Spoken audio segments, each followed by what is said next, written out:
देखा तानी काहे आँख फाड़ के रउए में हर हई चेक कली नाप के चेक कली नाप के चेक कली नाप टुकुर टुकुर देखा तानी काहे आँख फाड़ के रउए में हर हई चेक कली नाप के राजा लड़तानी काहे परहेज करी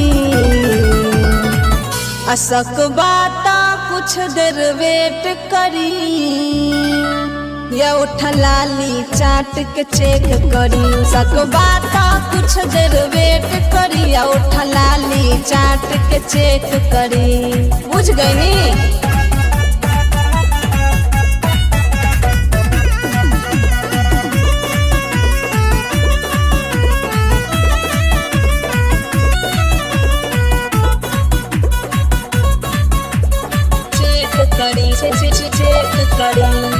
बेटी बा चेहरा वही मुस्कान बा धड़कन में बसता रउए के जान बा भोजपुरिया में हर के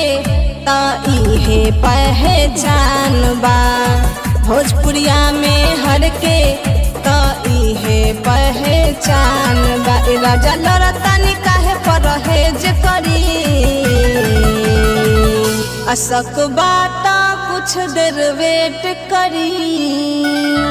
या उठलाली चाट के चेक करी सकवाता कुछ देर वेट करी या उठलाली चाट के चेक करी चेक करी चेक करी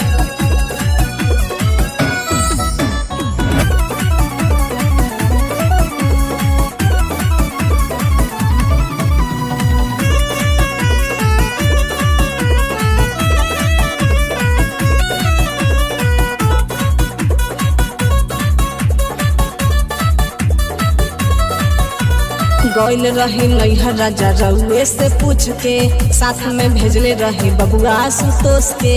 इहे बतिया से तोहर माथा सठी आइल बा इहे बतिया से तोहर माथा सठी आइल बा जाके अमरेश बिहारी से भेंट करी असक बाता कुछ देर वेट करी या उठलाली चाट के चेक करी सकवाता कुछ देर वेट करी या उठलाली चाट के चेक करी बुझ गई नी।